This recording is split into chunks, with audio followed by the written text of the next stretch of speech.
The day they got married, the two of them couldn't take their eyes off each other. Every handshake, every silent look at each other carried a deep emotion. They used to touch each other, not only with their hands, but also with their eyes, their listening, and their hearts in harmony. But after 14 years, everything has changed. They still sleep in the same bed, but no longer hug each other in the early morning. They still have dinner together, but their eyes are glued to their phones.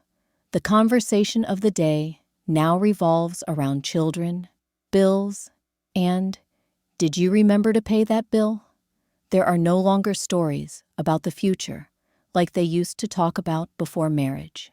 Intimacy doesn't die from a strong blow. It dies from thousands of small turns of the back. She doesn't know when that happened. Maybe it was when she chose to stay silent every time she felt abandoned, or when he stopped asking, "How do you feel?" Maybe it was from the first time they had sex out of obligation.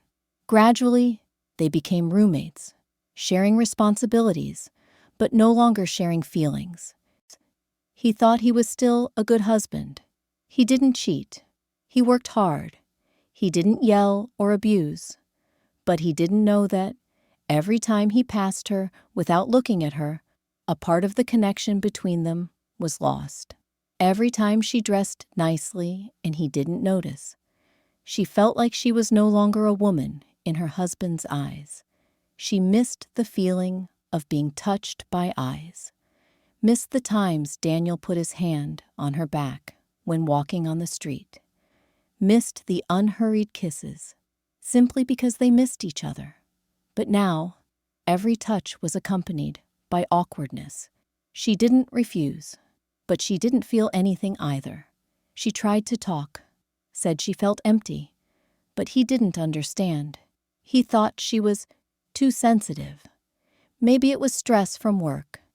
She wanted him to look deep into her eyes and ask, "What's going on inside you?" But he only asked, "What are we eating tonight?"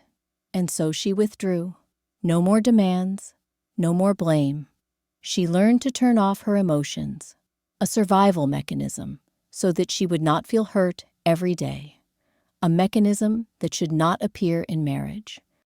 What kills intimacy in a long-term marriage is not the lack of sex. It is the lack of emotional connection. No one cheats, no one leaves each other, but no one sees each other anymore.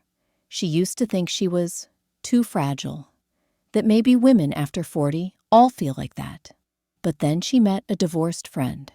She said, "I don't miss sex. I miss the feeling that someone really wants to listen to me."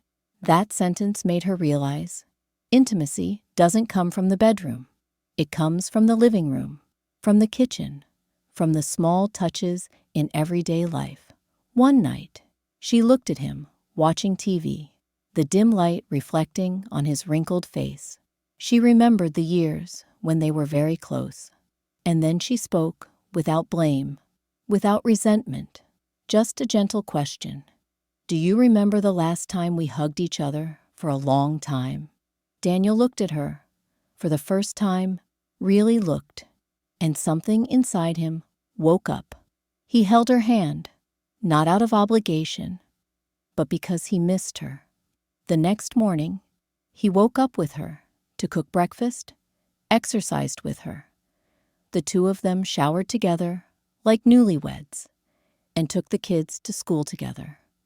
Marriage will be truly happy when two people always care and share with each other, missing each other when they are not together.